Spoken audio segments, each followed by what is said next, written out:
You're about to enter into a new world of knowledge, curiosities, and high strangeness. This is a podcast of Straight Up Strange Productions. This episode is brought to you by our Patreon supporters. Become a patron today at patreon.com/intotheportal. Hello, and welcome into the portal. A place where we have ventured through many gateways to find creatures and entities unknown to this world. Some more ominous and malevolent, others simply straight up strange. Tonight, we dive into one of those phenomena that straddles the line perfectly between fear and the bizarre. The legend of the Grinning Man. If you're able to, close your eyes. Picture yourself walking down a dimly lit street in your city or town. It's very, very late, past 1 a.m. The sound of your own footsteps echoes off the brick and concrete walls of the buildings you pass. As you round a corner towards a more suburban neighborhood, a strange feeling comes over you. There is a copse of trees to your right, perhaps in a small park, but something is out of place. As you focus your gaze through the fog and the darkness, there is a very tall man standing awkwardly atop a large root jutting out from the ground beside a massive pine tree. Why would this man be standing there? You cannot see his face or his hands, but you continue forward. As you pass at a distance, you look over your right shoulder. Illuminated in the light of the moon is a tall man in a dark suit, staring at you. His eyes are beady and black, with a wide, smiling grin that started at one ear and stretched across his face to the other. At this, your interest has long passed, and you bolt away in both confusion and terror. This is the type of experience some people have had with a man, or perhaps a non-human entity, known as Indrid Cold. Join us as we delve into early legends and theories on the Grinning Man.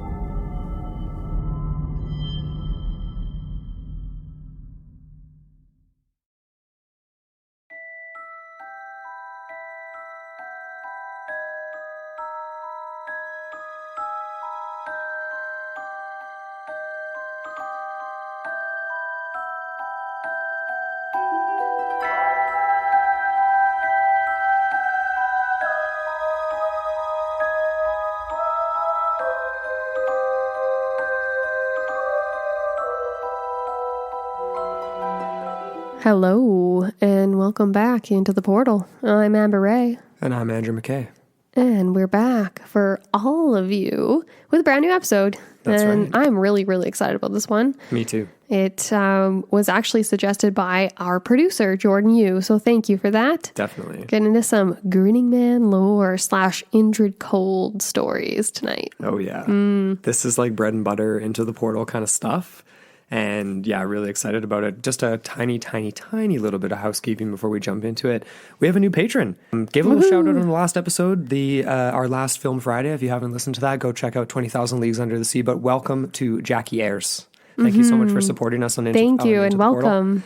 Stoked to have you. I think it was, I always mix up our tiers, but anyway, I think she's a paranormal scholar and very excited to have you. So tons of episodes for her to go through in the backlog. So you guys, if you haven't checked it out, hop on our Patreon, see what we have to offer. So really excited to have Jackie along. And then also we had some really exciting news recently because we got a really cool thing in the mail. We won a contest on Twitter and we won a copy of the new book written by Adam from the Pine Barrens Institute. And it is awesome. So this is Monsters in Print. So he sent us a copy of this book and I was honestly kind of like flabbergasted at how extensive it is. It is like a really well done book. Haven't worked my way through the whole thing quite yet.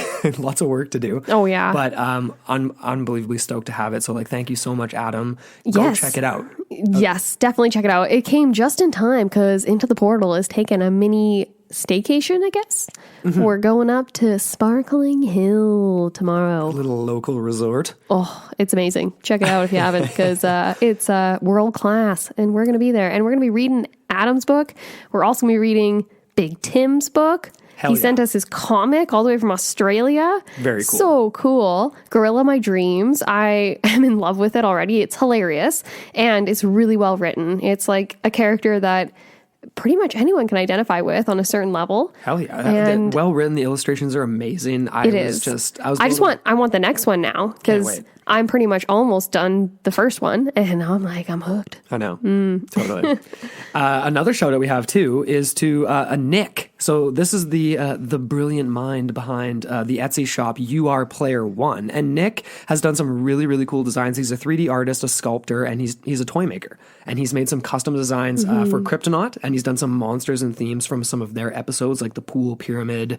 He's done the Boggy Creek monster and all kinds of really cool stuff like that. Octosquatch is in there as well. Really, really cool stuff. So make sure you guys go check out his shop. We wanted to give a shout out to him. You can follow him on Instagram as well. Is I Really Love Pixels on Instagram, and You Are Player One is the name of his Etsy shop. So make sure you guys check that out for sure. All right. Are you guys ready to get into this? Let's do it. So tonight we're talking about, like Amber said, none other than the Grinning Man and some stories of the infamous Indrid Cold. So those who have heard of the Grinning Man, otherwise known as this man known as Indrid Cold, are usually familiar with it because of the context of the Mothman prophecies, right? Either the film, for those of you who are like totally not interested in cryptids and that kind of lore, you get into it that way.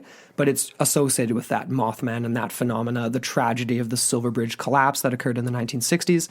But the high strangeness surrounding this particular figure may or may not really have any connection to these events at all. And there's a conflation of Indrid Cold, UFO sightings, the winged Mothman roaming the woods of West Virginia, the tragedy of the Silver Bridge collapse.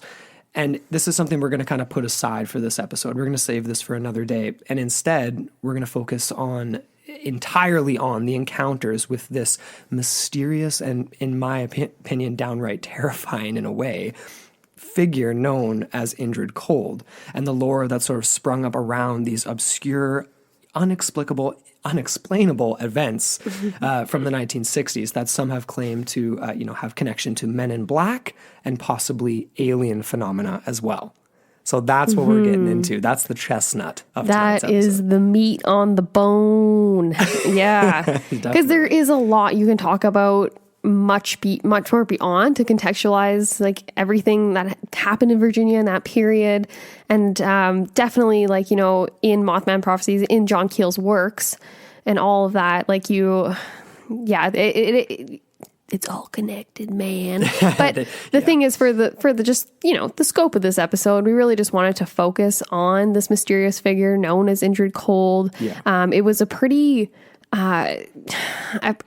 sparse amount of time that he was really in the consciousness of what you might call the Men in Black phenomena, alien lore, UFO sightings, all this stuff. Yeah. This was an interesting quote from Skeptoid. It was an article I pulled up, and they just said here, I just like this. It was a really fun little thing. They say, throughout the 1960s, some who had that very experience of sighting a UFO found there was more to come.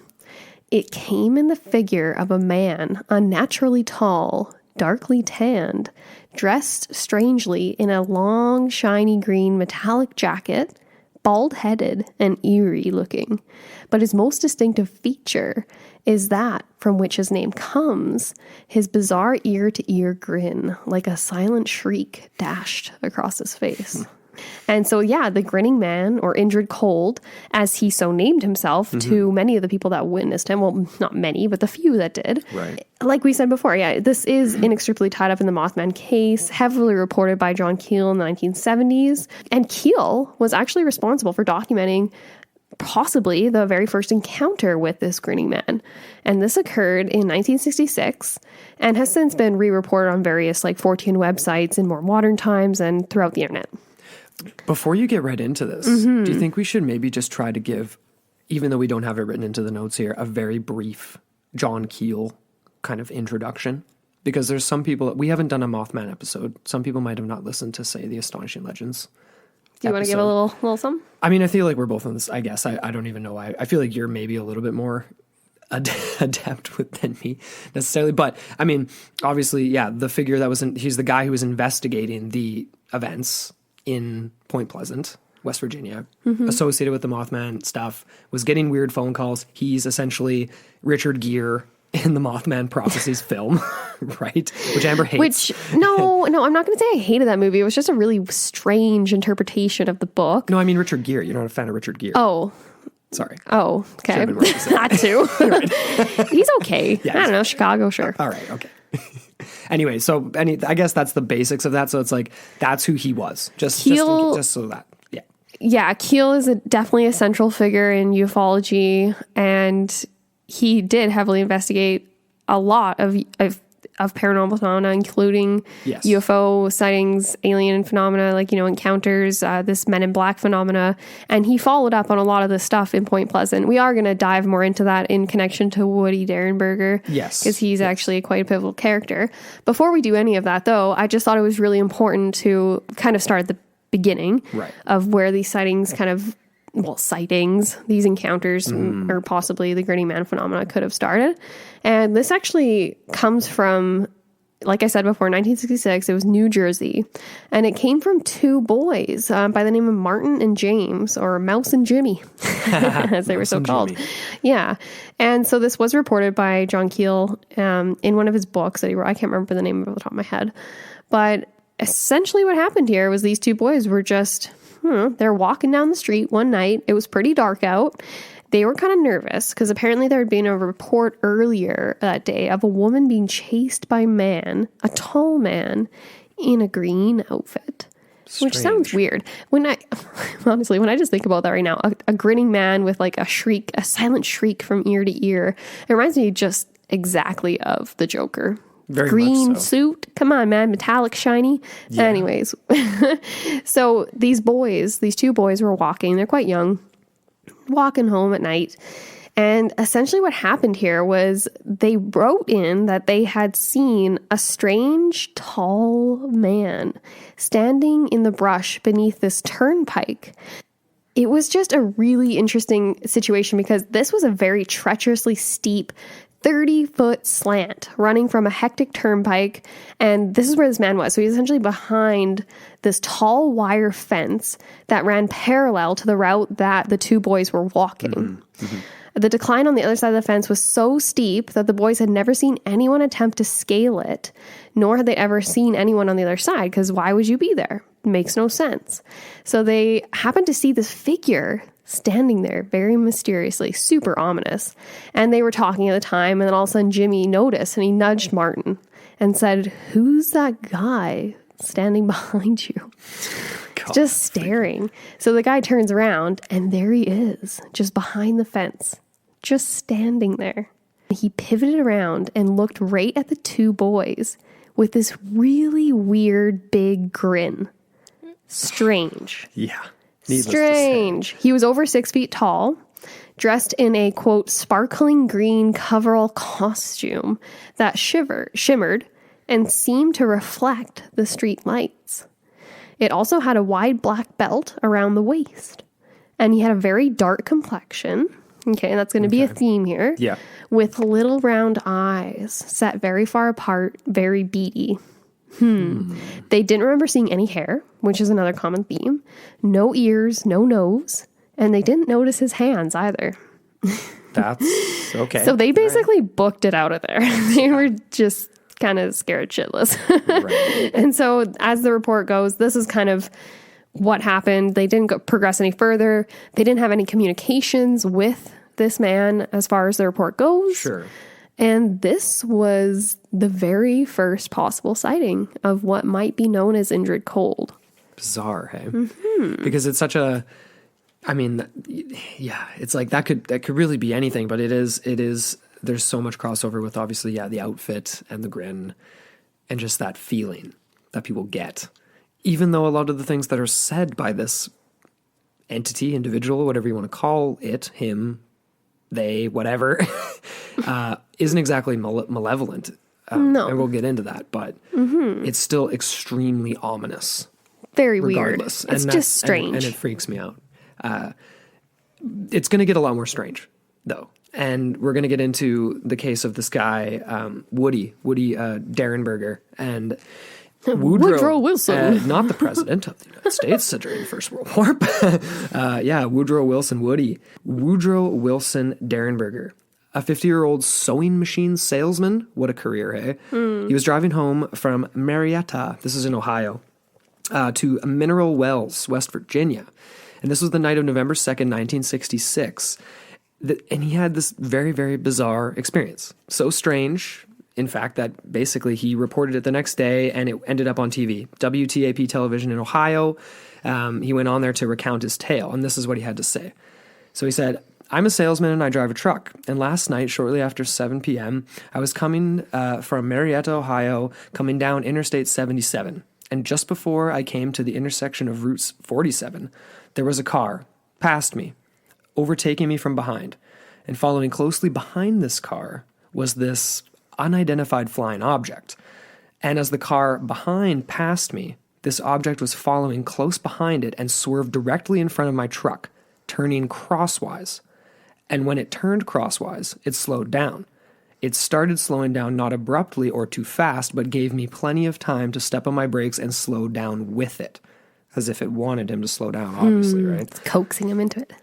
He went on to describe the shape and movements of this craft. So the vehicle that he described as the strangest thing that he had ever seen, he said it resembled a huge kerosene lamp.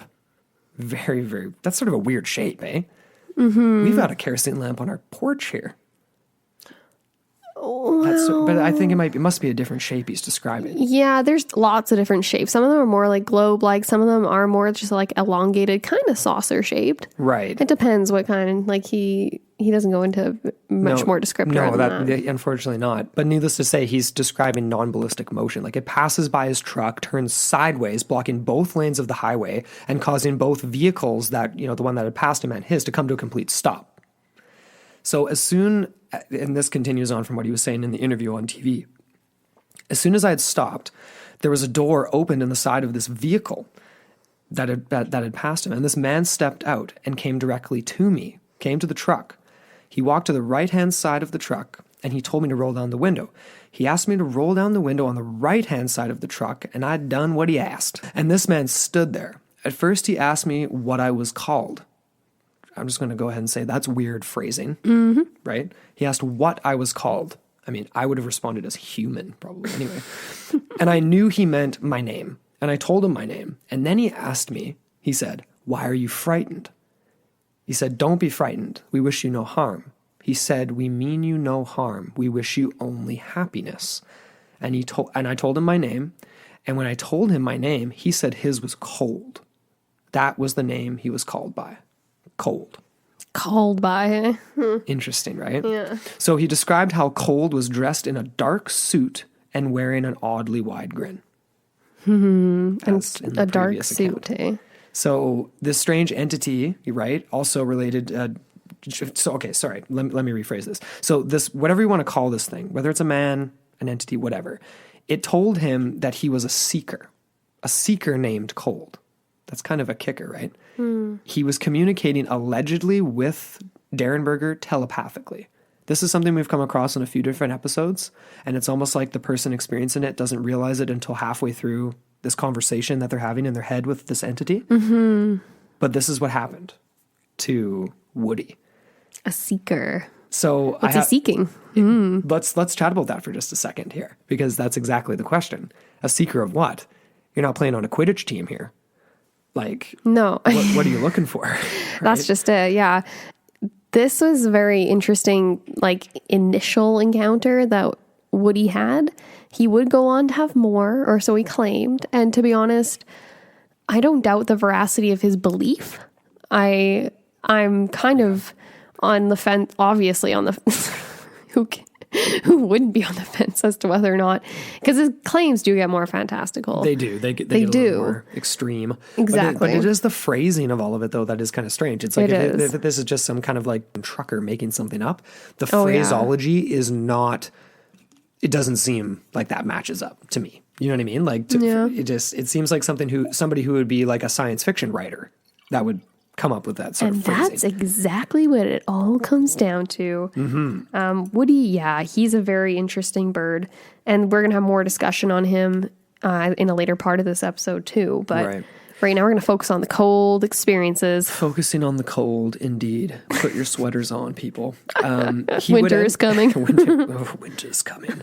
We totally gave up on that series. Winter is not coming for us. It still is in Canada, though. Well, yeah, but... Cold would go on to ask more questions than just his name, though. So he would go on to ask several more questions, and some of them are pertaining to the nearby town of Parkersburg. But after a short while, the conversation ended, and he stopped it by saying, "It's been nice talking to you, Mr. Derenberger. We will be seeing you again." We? Who's we? Right. Obviously, he's trying to, I guess, associate it with the other craft. It's like he's an ambassador or something. Well, that's just an emissary. And that's, I guess, like what the word seeker could potentially be some sort of a translation of, in a way. Maybe. I mean, what are you as an ambassador if you're not a seeker of relations? Exactly. Yeah, that's exactly what I was going to say. A seeker of relations, communications, whatever else. Exactly. Exchanges. But basically with that was the last question and last statement. We will be seeing you. And then he backed away from the truck, and this strange vehicle that was, there, returned to the roadway and basically off. And the one that the UFO, same thing, off into the sky. So Derenberger was kind of left bewildered on the side of the road. I think the other vehicle was gone at this point. Oh, was that already gone? So that had already happened, like gone already. The way that I picture his explanation was a little bit different than that exact quote, where it was almost as if, so he's in the slow lane. He has a car speed past him. And then I think it was almost like the craft maneuvered and cut him off. Like its only function was to slow him down to help Cold do this like highway pullover to like ask this strange trucker a couple of questions. Well, I think Cold's craft was doing the maneuver. Right. Okay. Right. Yeah. Right. Anyway, it's a strange event. No matter how you slice it. Well, but the interesting part, because it does get a little bit weirder, during this conversation that Derenberger claimed to have had, he was very specific on when and where it happened, and there were people that confirmed that they saw Derenberger talking with a man. However, no one reported seeing any type of craft that he described, like the kerosene lamp or anything like that. Yeah, essentially after that happened, it was only 2 nights later, on November 4th, when Derenberger met with Cold again. So it goes on and on and on. And it's very interesting. I just wanted to focus on this specific one instance, this night. Sure. Because he wasn't the only person that supposedly encountered Cold that evening. And there was another report of 2 men that were in the vicinity of that area in the same time frame. And they supposedly had an elongated object land in front of their vehicle. Okay. Same night, same road. Coincidence? They were also similarly forced to stop. And they watched as a man disembarked and headed towards them. And very similar, he had the exact same clothing, a dark coat, and he had both arms folded in such a way that they considered to be uncomfortable, which is kind of weird. Again, right? Because then that goes back to the first sighting with the 2 boys in New Jersey, where they described how they didn't see his hands.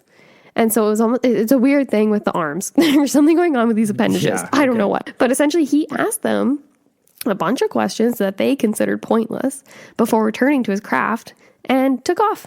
Boom. Out of there. Again.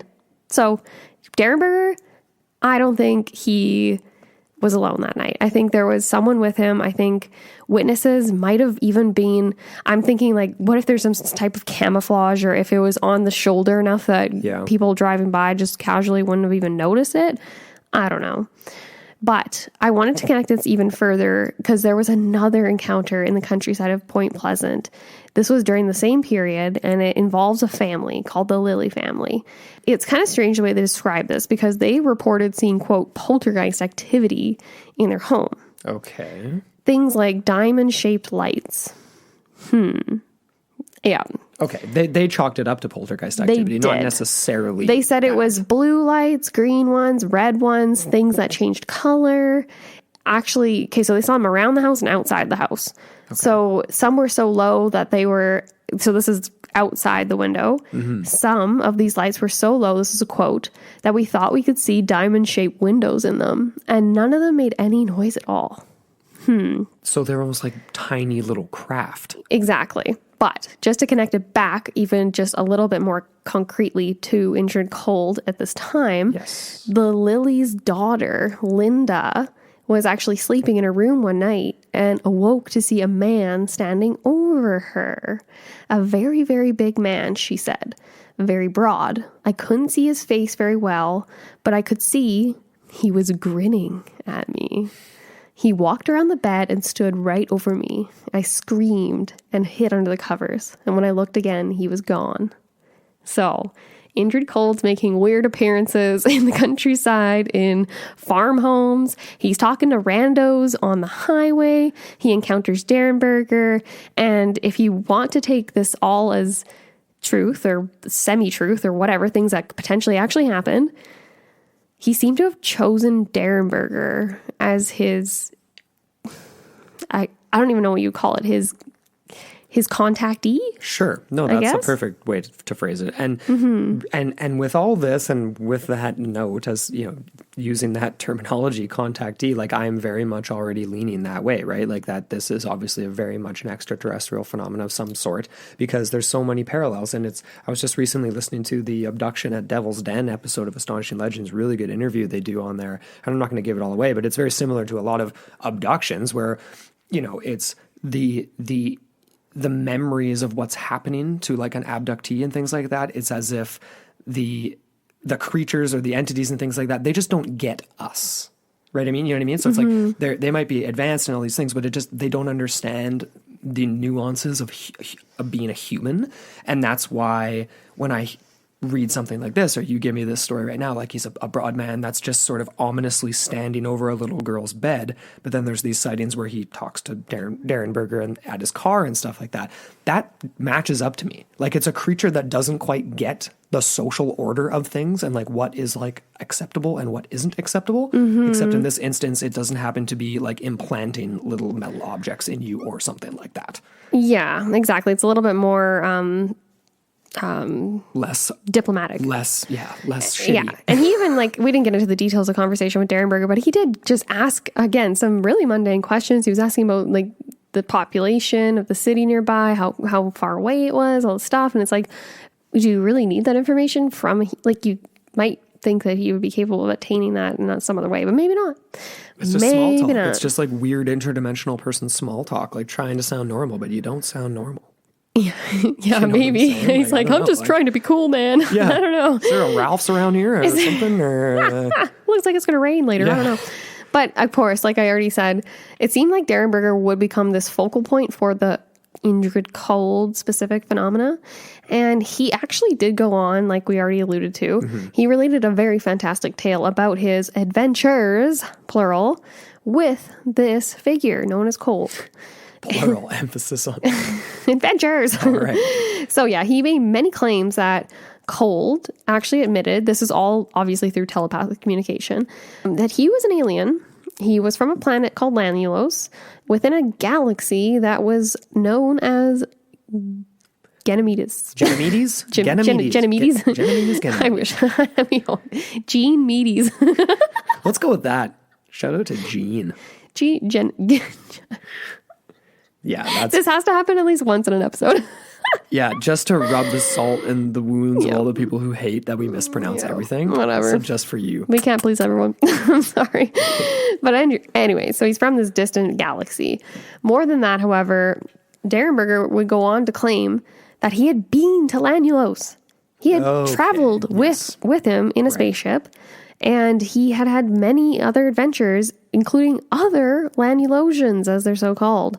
And he did provide very detailed descriptions of their society. Yes. About how he essentially over the years had a lot of communication with Cold, along with two other Lanulosians who would visit, named Demo Hassan and Carl Ardo. Yeah, who apparently were more discreet than Cold ever was. So I think Cold's just kind of, he's a little little bit of a dim light in the social department or something like that. I don't know. Yeah. And I had sort of forgotten about this part of his story.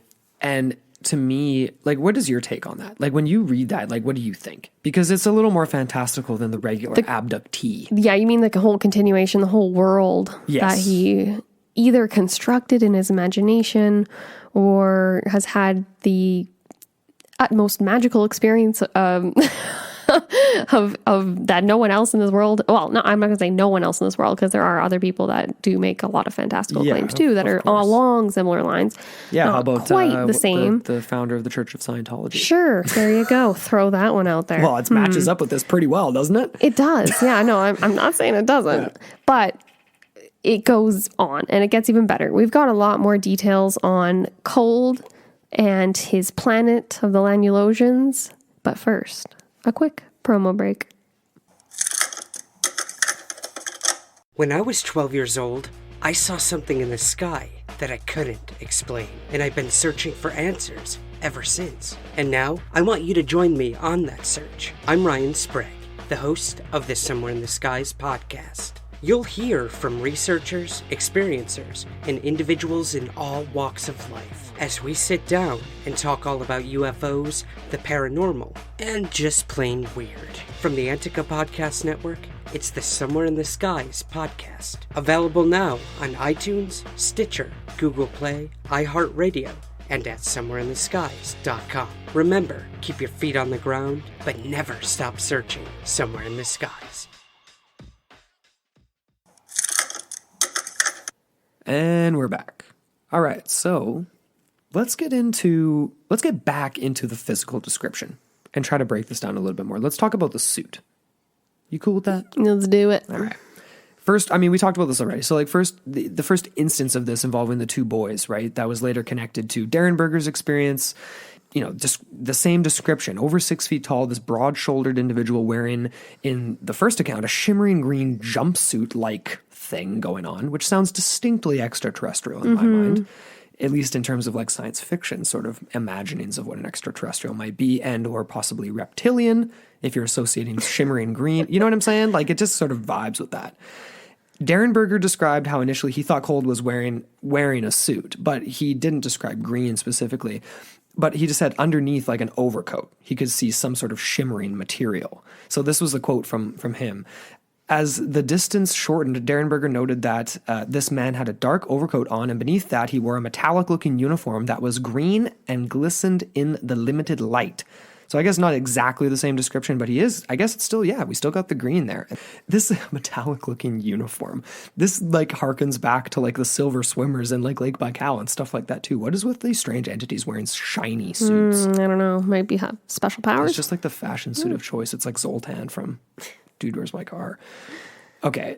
The man's arms were folded and both sets of knuckles seemed to nestle within his own armpits. So that definitely mirrors the description that was put forth by those other two men that saw him and had a brief conversation with him. This is just his standing pose. Isn't that strange? And then in the other account with the two boys, they said that they couldn't even see his arms or anything. So what's going on there? What's going on with the arms? It's almost as if his appearance to the people that experience him is just that. It's as they see him, but his physical form isn't actually as the Grinning Man. Like, we see him as that, but he might not actually be that. You know what I'm saying? So he appears in these weird shapes. His arms aren't where they should be, or like it seems weird. Like his arms are crossed and they're not. You can't see his hands. It does remind me of a lot of the Men in Black situations that people have reported over the years, where it seems as if they are uncomfortable in the situation. Yeah, very. I'm forgetting the exact case, but there was the one where there was supposedly a Men in Black seated at a kitchen table. This might have been connected to the Mothman. And he was seated at the table and he was just incredibly uncomfortable. He looked like he was sweating profusely. He looked like he didn't have a lot of time left. He was just that was Mothman. Super uncomfortable. Yes. And it was almost as if this form or these conditions aren't right for them, maybe. You know what I mean? It could be atmospheric. Man. It could be something to do with bodies that they assume or that we perceive them to assume. That's an interesting question for sure. Yeah. Well, we're okay. So let's talk about the Grin then. This is another distinctive aspect of this. That's this is the freakiest aspect to me, right? This is the most terrifying because nothing looks at you like that unless it wants to do something not nice, in my experience. Ominous. It's just unnatural, right? To have something grinning from ear to ear. Because it's very much like, well, yeah, but. I mean, it reminds me of like the what's it, the shadow people, the top hat man, like the guy with the grin, like, right? It's very much like that. Big but here. At the same time, maybe if you're trying to interpret human culture and you see that as a positive thing that people exchange, you might try to assume that as your countenance to make you feel more friendly. Of course. And it's just a weird, because it is misplaced. And so when we get that anxious or ominous feeling because of that. Right. Yeah. And then he's asking, why are you frightened? In the case of Woody. It's so strange. It is reported ubiquitously in all these accounts. So it's just creepy, man. The beady eyes to go with it is kind of like the kicker, though, right? Because the description from the boys was that, like the grin to go with beady eyes. Almost like animalistic. And no nose or ears. Like, what? You're missing vital organs, man.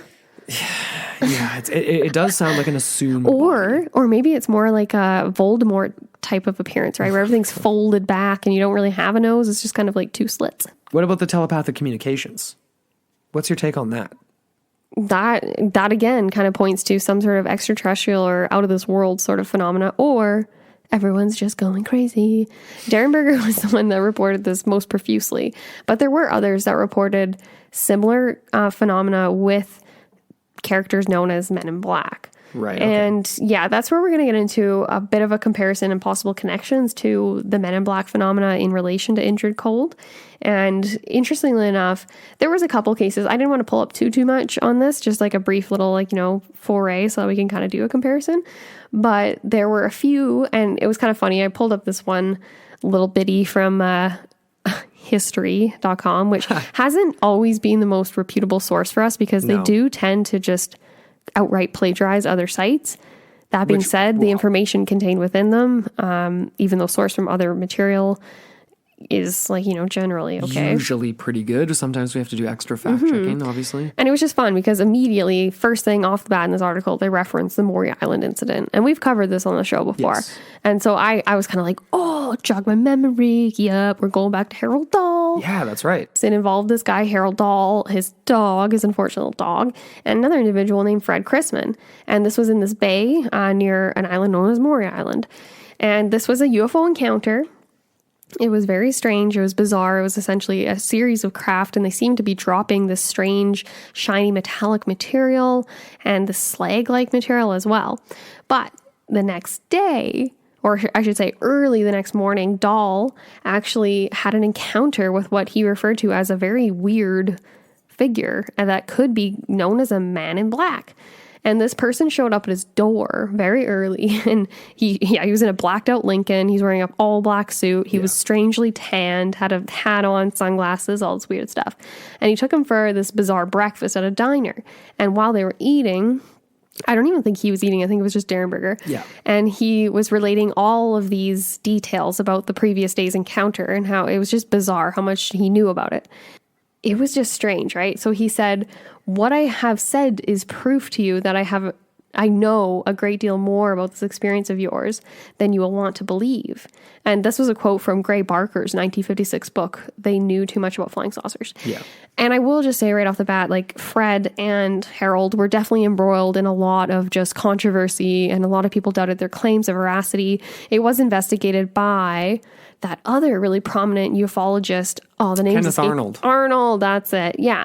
And he kind of had his doubts as well, but he was fairly heavily involved, and he wanted to kind of put his 2 cents in there. Mm-hmm. But anyways, that was another really early, could be possibly the first, maybe alleged encounter with this type of individual. If you're associating these two phenomena, there's no. Oh, no. I'm not saying that. It's just But you can. There's a lot of crossover. There is a lot of crossover. And kind of just to give a general description of the Men in Black is there's a lot of different, what you could call incarnations, but they usually have one purpose. either to muzzle or intimidate witnesses of these paranormal experiences that they've encountered. They do have a very similar appearance, which is, like we said, the black suits, hats, dark sunglasses, dark skin, like weirdly tanned skin. Right. They drive black cars. Usually they're in groups of 2 or 3. And some would describe these as like, like your classic FBI agent. But others have actually more supernatural features, such as these glowing eyes, strange complexions, like I already mentioned, things like that. So they're just bizarre people, and they show up at strange times, like they shouldn't know what they know, and they do kind of interrogate people all the time. Mm-hmm. There was another individual who was also credited with bringing this Men in Black phenomena into the supposed limelight of ufology, and his name is Albert K. Bender, and he had his own experience in 1953 with 3 mysterious figures, and they were said to have communicated telepathically with him, which is another sort of like parallel to the Indrid Cold thing. And there was this bizarre exchange of information, including a mysterious metal disc that was gifted to Bender along with instructions. And I was just like, ... for what? Right. I honestly didn't get a chance to read the whole book, so I'm not really Come sure. back to us on that one. But the weird part about this, again, is the fact that Bender, he was going to share his experience, and he was actually visited again by these mysterious figures who actually intimidated him into silence. It took him about 9 years before he actually talked about this. Jesus, hey. Crazy. And I suppose that is the difference right off the bat, too, between the experience of Derenberger and like being asked some pleasant questions versus someone being intimidated and all that type of thing. Mm-hmm, exactly. So like the big question is whether or not Cold could be considered this type of figure, right? Yeah. Because even like Bender, he referred to these people as silencers. Like they were all about the intimidation factor. Definitely. That's a big discrepancy between what seems to be the aims of this Indrid Cold character. Unless he's just sort of this rogue figure as a part of the same group. You know what I mean? Because it is definitely a different kind of an experience, even though a lot of the phenomena involved is the same. It could get even deeper though, because Cold will go on to explain to Derenberger supposedly that his society has approached the U.S. government and that they have been rebuffed and told that they can't be promised safety. So perhaps there are 2 sides of this coin in which, I don't even know, maybe there is U.S. government involvement. Go down to the conspiracy angle there. Boom. Very strange. Or perhaps, like you said, maybe there's another group, another alien group or whatever. The thing is, though, it's like, here's the one divide, too, though. It's like, we're asking the question right now, is Indrid Cold and this figure of the Grinning Man associated with Men in Black? But then there's also the Men in Black question where it's like, are those figures paranormal? Right? Like in their own right? Like, or is it government? Because a lot of the time it's seen that way. And even my little sister, like Emily, shout out to the Emaru podcast, she's experienced Men in Black phenomena. Yeah. In Kelowna. And we'll have to get her to recount the exact details of that, but it was something to the effect of her driving to work and it being sort of a weird time of day for there to be, I can't remember if it was a weird time of... It was a busy road. It was the intersection of Kalo and Gordon, Right. I think, if I remember correctly. And she said it was basically just deserted. And it shouldn't have been. It was about 6 o'clock at night. That's what it was. It should have been. Normally it was totally packed. Crazy busy. And what she essentially saw was, I think it was 4, it might have even been more though, totally blacked out SUVs, but that almost like they looked like they weren't like there. Like I guess would be the way, like they were like very almost like ephemeral kind of in a way. Like they weren't like shiny, like blacked out, like clearly carrying like Justin Trudeau's like motorcade, you know what I mean? Whatever. Yeah. Right? It was more ominous. And they were driving bumper to bumper. So like their bumpers were touching and they were all driving like perfectly as if it was like a limousine, like they were attached to each other. And it was just very, very strange. So and Men in Black in cars. I remember she called me right connected. after that and was like, I'm freaked out. Yeah. Is this, and she ended up doing her own research on it and then came back to me later and was like, is this Men in Black phenomenon? I was like, Emily, I don't know. I don't know. Very strange though. As far as the focus of this episode, at least, is like, if Cold, do you consider him a Man in Black or not? No.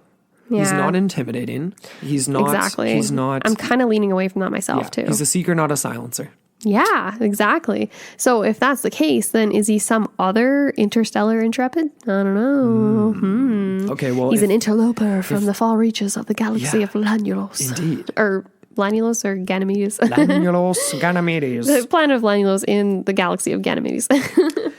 Okay, I don't think we need to split hairs on that because it's all it's a little woo-woo potentially. It's depending on who all you talk to. woo-woo. But let's get into it though. Let's talk about Lanulos. Woohoo. Let's do it. And this place, Ganymede, he claimed, like Derenberger, going back to him, he claimed that he was brought to a distant planet called Lanulos, like we said, situated in the faraway constellation of Ganymede. It sounds very much like a fantastical fairy tale or something, right? Which most would argue is not a constellation, while others point to the fact that Ganymede is a Greek translation for Aquarius. So that's what we have there. We're in the age of Aquarius. Okay. Is that something that if you're going off the line of thought that like he's making all of this up? I don't know. It's kind of. I'm not quite. Well, let's get into it more. So, description of the planet. According to Cold's description, Lanulos was somewhere around 14.6 light years from Earth in the Ganymede galaxy of stars, if you believe it to be a galaxy. Originally settled by people from Earth, that's interesting, who traveled there in obviously interstellar ships of some kind, right? Basically implying that at some point in time, human beings were capable of this. In many, many ways, obviously, the ancient astronaut theorists of the world would be jumping for joy reading something like this, as if they had been given some sort of technology and there was the ability. Not that we've had many episodes where like ancient peoples had way more abilities than we have now as individual people to like survive and like build stuff and like knew about physics And collectively, and too. They had a lot of amazing feats. Totally. But Yeah. spaceships is another. Well, that almost story. harkens back to the idea of like almost like a Prometheus type thing where it was Definitely. another world occurred before our world on the same planet. It's very cool to think about the knowledge of space travel long before our time. It's very, very, very cool to at least imagine. Something we've right? lost, an ancient knowledge that we've lost. Right. And I guess, yeah. And of course, I mean, being humans originally, this planet that they ended up populating is very much like Earth. But the yearly cycle had only 3 seasons, according to Cold. There was a planting season, a harvest season, and a cold season. Winter season, I suppose we'd say. I don't know. It's a simplified Pun planet. intended, I suppose you might say. They don't need spring. Why? Actually, I guess spring? planting would be spring, harvest, and cold. That makes sense to me. That's just more natural, right? Yeah. It's a more naturalistic cycle. No, for sure. But why have the name Cold? Why pick why? Why that name? Because it's cold. It's not warm. I don't get it though. Just call it not warm. No, I mean his name. Oh, like Indrid Cold's Yes. name? I don't know. I feel like that was just a random pick out of the hat. It's almost like when we chose, what was it, our stripper names, and it was based on... Oh, like the street you lived on and your birthday or No, it was a funner one. I did it. I think it was Hillbilly Horror Stories. They had it up on social media. It was hilarious. We had some really bad ones. So mine was just like, I think it was just Trashy Farmer or something. And yours was like Slutty Farmer. Yeah. And I was just like Ugly something. Ugly Hillbilly, or I don't even know. It was something dumb. It didn't get my juices flowing. No, Let's not just really. say that. Anyways. Let's go into the society of the Lanulosians. Basically, he would, Cold told Derenberger that the people of Lanulos are extremely religious and they believe in one God. So the father of all and the creator of all that is good. I guess that sort of matches up My with question Christianity is, and things. who created all the non-good things? Do they exist in this world? Is it just this beautiful utopian society with no problems? Seems to be. But that still sounds exactly like Christianity in a way, doesn't it? I mean, like, right? I mean, God creates everything and everything is good, but then the world that is not controlled by the hand of God can turn to be not good. I guess. And that's they our don't, fault. And then they don't consider the devil a god, I guess. Right. They also have a language, but they communicate through telepathy mostly. Just like they're communicating on And Earth, I just to add to this whole utopian thing, they've developed in a non-hostile manner and have no need for crime or war. loosely organized around a 56-person guiding council, allegedly, is their formation of government, whose members are, elected on basically like a biannual basis, which is very specific. And if somebody is unfit, i.e. needing to be impeached, fitting for the times, they're dismissed, and another elected official will end up filling the vacancy. So it sounds very much like the process on Earth. It's very diplomatic. Except the process on Earth, and here's the thing though, it's like the democratic process and like what we have, I guess maybe it would work perfectly in a situation if the individuals You know what I'm applying it are not angry at everything. True. That's right? exactly it. it Doesn't really work perfectly. They're like these right? pure ethereal beings. It's almost as if my question now is, are we all the rejects? We got sent We're back. totally the rejects, baby. 100%. We're just garbage down here. Yeah, podcasting about the Lanulosians and there's laughing. Laughing it up. Lying and laughing. I feel like this next point is going to be something that you really appreciate and that we'll appreciate at Sparkling Hill during the European hour. All right. So these people, these Lanulosians, have no need of clothes and generally walk around in the nude. And Derenberger was actually, when he first visited this planet, he told how he was actually receiving a lot of stares because of his clothing. And so he soon adopted, quote, the local custom. And Nice. just a side note here, apparently the inhabitants of Venus, which Derenberger also visited on his many adventures, Okay. he also recalled that the residents were nudists as well. On Venus. Apparently. Maybe he's not talking about our Venus. Maybe he's talking about the Ganymedes Venus. Well, it has to be because they're in a different galaxy, are they not? Perhaps. But it gets even better. So children, they do incur a very lengthy education period as soon as they're capable of knowing good from evil. People have a much larger lifespan of about 125 to 175 years old in Earth time. Okay. Yes. So this is where we're getting into the whole why are they here kind of thing on Earth. And apparently, according to Cold, these friendly Lanulosians were highly engaged in business. So they're neoliberals through and through. And they wanted to establish trade with Earth. However, these relations were rebuffed. The American government, like I mentioned before, in particular, found they were basically unwilling to negotiate and also unwilling to guarantee safety for these people. And when they had attempted to land in the past, they had been met with much hostility. And Cold indicated that he had actually had wounds from a shotgun on one occasion. Huh. Mm-hmm. It makes you wonder. It's like when and like what specific sort of like contact like scenarios that happened in. You know what I mean? Like it's very, very interesting. It's a very, very detailed account, right? Like there's a lot of little facts, a lot of things where it's like, is this guy does he have an amazingly vivid imagination? Has he convinced himself of this reality? Has he hallucinated it and it feels real to him and therefore he's able to explain it in such vivid detail? You know what I mean? Like where are you landing on all that? It almost it does sort of sound that way. You know what I mean? It's almost like, but it's like his first encounter with the Grinning Man, with Indrid Cold, potentially with Cold, right on the side of the road.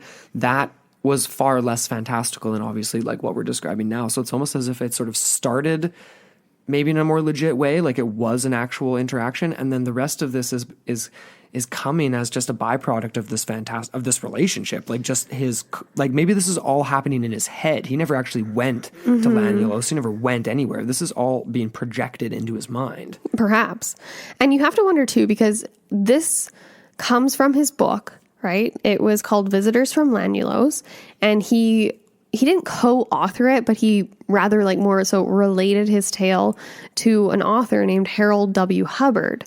And this was actually published by Vantage Press in 1971. So it was quite a few years after the initial encounters and experiences and all this stuff. And my question then becomes is like, how much influence did Hubbard have? And these conversations, right? Because obviously they would have to be intimately connected and have a lot of communication. And I'm curious as to how Derenberger, because even that initial quote, right, from his, WPCT interview or whatever on TV. Yes. That was a very, very rough, cut and dry style of speech. You know what I mean? Not very sophisticated, if you want to call it that. And it makes me wonder how much influence this Harold Hubbard guy had on this book. And I will note here that Vantage Press is known for its vanity publishings. According to most, the publishers of this particular, like they wouldn't have actually been distributing Visitors from Lanulos. It would have been something that was distributed in person. So Derenberger would have been ordering copies of this book that he would have been selling at his speeches, at his events, and you know, like whatever appearances and all that kind of stuff. So Yeah. I do want to make the point too. There's the name Hubbard, just because I did throw out that comparison early on with L. Ron Hubbard, and that's just kind of serendipitous that there's that name involved somehow. I know. Is it a relation? I don't know. We should dig a little deeper. I highly doubt it, but dig a little bit deeper. Okay. But anyways, so this was where we get these multiple encounters in great detail. Interestingly enough, John Keel did write a foreword to this book. And he did consult with Derenberger during the time of his legend investigations. He was interested in the case for sure. Definitely. And this was from johnkeel.com. He says here, this is referring to the book, it's a slender volume filled with Derenberger's implausible tales of saucer rides, planets peopled by pious nudists who drink decaffeinated coffee, and feathered humanoids in pink spaceships. It's illustrated with detailed saucer plans and the intergalactic alphabet used on the planet Alanulos. So interestingly, like he makes it clear that he doesn't really believe Derenberger, but he deserves a hearing. So it's kind of this kind of toe in the line. And this was actually an excerpt from the foreword he wrote in the book. And it was dated to 1968, which was 3 years before it was actually published by Vantage and Derenberger. Yeah. And he says here, quote, Woodrow Derenberger will be called a liar, a psychopath, and many other unpleasant things. He has already suffered considerable ridicule and condemnation, even from those who believe in, quote, flying saucers, but do not wish to believe that someone is actually riding around in them. I cannot endorse his story, but I do feel I know the man well enough to give him a character reference. The important thing is that he seems to be telling the truth as he knows it. He sincerely believes that these things happened to him, and he's willing to expose himself to ridicule and condemnation in order to make himself heard. That's the end of the quote there. Yeah. So, my question is here, can we make comparisons to these claims put forth by Derenberger to those of Bob Lazar as a similar figure, as far as character, the incredibility of his story, and just the character references, right? The people that will just support their reputation. Yeah. Yeah. I think that's a good comparison to make, because especially in our modern times, right? Because that's the most recent topic of conversation in UFOlogy with the documentary coming out on Netflix with Bob. And we've covered it on our Patreon. And we mentioned that off the top of the show. So go check that out if you want to hear our take on Bob Lazar. But that was the case, right? Character references out the wazoo for Bob, but then a lot of things he would say that were very degrading to his character at the same time, and that certain people would latch onto and still do latch onto as hardcore anti-Bob Lazar people. And that's the crux of his story too. It's so true and yet so untrue, potentially at the same time. The same thing, I guess, could be said for Derenberger if you go with the witness accounts that he was talking to a man on the side of the road, and then you believe his initial story. Yeah. And that's where with a lot of these figures, right, you get into the question of, or not even a question so much, it's okay to say that there is, how am I trying to phrase this? It's okay, not even okay. It's just, it's truth in belief, right? Yeah. So in their minds, it's true because they believe it so hard. Or not so hard. They believe it so hard. That's a weird way of saying that. But you know what I mean, right? Where it's the faith reaffirms the reality. No, for sure. And the fact that they can connect the dots and other people have connected these dots, right? We're connecting them right now. Exactly. As just, armchair theorists here. But it's, just looking at this in broad scopes, right? You have Derenberger. You don't just have Derenberger, right? You have other figures who have supposedly had these similar encounters. And so it does lend itself to some sort of basis. No, absolutely. And it's and we're going to cover John Keel more closely and Mothman at some point in time. It's a classic case. We have to cover it on the show. We just have to. Yes. And he's one of the ones where it does get a little bit more detailed when it comes to this. And we'll get into some of that as well. But that's for another day, though. And it's, So Cold hasn't made very many recent appearances in modern times. No. And he seems to have kind of sunken into the more obscure side of West Virginian history. However, this is fun. There was actually an encounter reported in 1979 in the area of Genoa Italy. So we're going to Italy, babe. Going to Juno. We're doing All right, it. Let's do it. So, a night watchman named Pierre Zanfretta reported an eerie encounter that was very similar to Derenberger's first encounter with Cold. So Zanfretta was actually in his report car. I don't even know. His patrol car. Reading his report card. Reading is hard. Just words are hard. So he was in his patrol car, and this was in the outskirts of Genoa, and he had stopped for gas when he became aware of a figure motioning toward him. Very, very similar terms he was described in to that of Derenberger. Yes. So this is it. Quote, a tall humanoid figure with a bald egg-shaped head who was dressed in a checkered suit this time that actually included a chest plate made of steel. He was grinning from ear to ear. So he dropped the shiny green suit. He's wearing checkers. We don't know what colors they are, though. Specifically. It No, could be no, green they checkers. didn't. They didn't get into that. I was kind of picturing like classic Joker, like black and white or something. That would be fun. Right. Well, it's the 70s, the 79 versus the 60s. You know, you got to get out of the shiny Right. and into the something else. Sure. So apparently this figure actually spoke to Zanfretta telepathically and ordered him to drive his car into a cloud hovering over the ground nearby. Right. Zanfretta did as he was ordered and found himself and the car levitated into a massive alien craft. And this ship, according to the Watchman, was filled with not only reptilian aliens, which had previously actually abducted him. So this guy's had multiple encounters too with weird stuff. Okay. But also these large transparent cylinders filled with a weird blue liquid.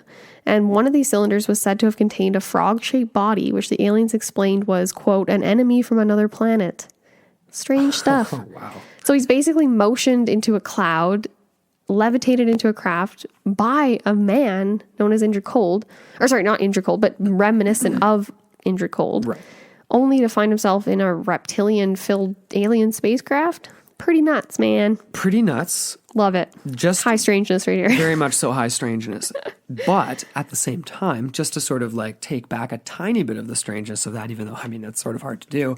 But if you're obviously a believer in abductions and you believe, not everyone, but in the abduction phenomena in general, there are many cases where someone ends up on board a craft or what they perceive as a craft where they encounter multiple different creatures. Like almost different right? races. Right. Yeah, exactly. Different races of creatures. So that is very unique.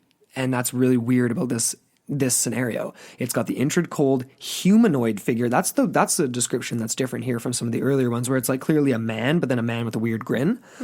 The idea of being humanoid, but not human, that's different altogether. Yeah. That implies that like the arms are distinctly different and like it's right. Like it's You didn't even describe the arms. I know, but it's like when I think humanoid, I think like longer than average arms. Like I just think like elongated things that like aren't meant to be the shape they are. I think he's just describing a human-shaped form. I think that's all he meant by that. Okay. A humanoid, like human. It's just That's a weird human-shaped. way of describing it to me. Not really. Yes, I it would is. describe if I saw something that looks strange, like If you see a shadow in the fog up the road from our house, you're not going to say, I saw a humanoid shape at the top of the road. I don't know. I could potentially. You're going to say, I think I saw a person standing at the top of the road. humanoid. Right? It was humanoid, but it wasn't human. Okay. It's just very broad strokes. That's what I'm saying. You're just picking it apart on me. I know. That's what we're here for, right? Right. I am. But, and also the idea of the cylinders and the goo and the liquid, though, too. Very, very common. And again, I don't want to give it away. Go and listen to that Abduction at Devil's Den, Astonishing Legends, because it's really, really interesting episode. That's just something that comes up in that. And it's a very, very believable account. And I'm definitely of the mind that some of these people, I mean, this sounds believable enough to me. It's different than the Lanulosians, that's for sure. Yeah, he didn't go to Lanulos as far as I'm aware. But Zanfretta, man, throwing a wrench into it. Italian wrench. Italian wrench. I like it. I Yeah. love it a lot. I love this whole episode. Yeah. Coming down to the end of it. We've got, final discussion. What do you make of this whole thing? Man, at the Whole end of the day, chestnut. The meat on the bone. you know what? I thought you were going to do that earlier in the episode, and you kind of just reminded me of it now, where it's like the Michael Scott, where it's like, no, don't, for any reason, ever, in any circumstance, to anyone, ever. Like, Anytime, anywhere, any place. Talk to Indrid Cold. But seriously, though, I am weirded out by this phenomena. It's sort of refreshing in a way that it hasn't happened recently, even though it's like I am sort of jonesing for like a new Indrid Cold sighting experience, like encounter. And if we really dig deep, maybe there is one. I think listeners out there, like, send us in. You got some updated information. There was some recent Mothman sightings last year in the Chicago area, not necessarily connected per se, and we didn't cover it in detail in this episode, but we will. But yeah, I'm not really sure, ultimately, because it doesn't really sound like a classic alien sort of probing, pun intended, for some sort of an abduction, like looking for something you need. It reminds me of a strange, socially inept, interdimensional traveler that has genuine benevolent intentions, but has no idea how to actually enact them. Like, whatsoever. None at all. No skills, man. No. None. Or plan or anything. Because what is the whole point, if you want to get into it, what is the point of befriending Derenberger, of explaining these situations to him, of bringing him to the planet Lanuels? He's not an important dude. He is a sewing machine salesman. But he's not up there in a government. He can't influence anything, really. I know, right? Beyond just becoming another crackpot in the whole scheme of crackpots that are like spread all across America. You know but what I mean? Like, that's just it, though. It's like, it makes me think to myself, like, if we're to believe in the ambassador, right, a seeker of something, Indrid Cold is like buddy, you actually haven't been employed by the Lanulosian government for like 10 years, but you're still out here like trying to prospect new clients. He's like the Ranger Gord from Red Green of like interstellar travelers. Like, he's not really getting anything done. Well, because even Derenberger alluded to that, right? When he said he met 2 other Lanulosians and they were way more like skilled, I guess. They were a lot more like diplomatic, under the radar, so to speak. Okay. Right. Yeah, they just had a little bit more pizzazz. Yeah. Pizzazz. Is that a thing? I feel like this was a good episode for us to kind of just intro this phenomena, right? Because we have the case of Derenberger and just some of these other stories and like the character of Indrid Cold. It does get freakier when we get into Mothman, and that's something that's going to be coming down the pipe for you guys and John Keel. But what do you think? What are your final thoughts? I just think it was a really, really fun story. I really was, as soon as I started researching this, I just instantly fell in love with it, even because it is so weird. It's just so strange. And the very first sighting, that 1966 in New Jersey, was kind of the cherry on top for me. When I first uncovered it, I was like, this is just freaky, so strange. The parallels in the description, the face, the outfit. There's so many things that these people didn't know each other. No. They didn't know each other. They just happened to encounter something very odd. Yeah. And I wish once in my life I could experience something weird like that and live to tell the tale. And live to tell the tale. That's kind of a kicker. That's kind of a kicker for sure. Yeah. Well, we want to hear what you guys have to say. What do you think about this entire story, about the Grinning Man, and just about this phenomena in general? Is it associated with the Men in Black? Is he a Men in Black? What is this? What is going on here? So hit us up. You guys know where to find us on Instagram at Into the Portal Podcast, on Twitter at Into the Portal 1. That's the number 1. So come follow us, especially on Instagram. If you guys don't follow us on there already, we're posting all kinds of cool stuff. We're trying to get to 1,000 followers, so help us out. We'll follow you back. And you can always hit us up by email too, intotheportalmailbox@gmail.com. As always, check out our network, Straight Up Strange Productions, at straightupstrange.com. We have our Strange Times, the highly irregular periodical of strangeness, on there for you to check out. Lots of really cool articles with some new ones coming down the pipe, and also some other, still, like we've mentioned before, some other cool projects coming down the pipe for Straight Up Strange. So stay tuned for that. Any other thoughts, Amber? Well, that pretty much wraps it up there. Awesome. Well, thank you guys so much for listening, and as always, on Into the Portal, Your gateway to the bizarre.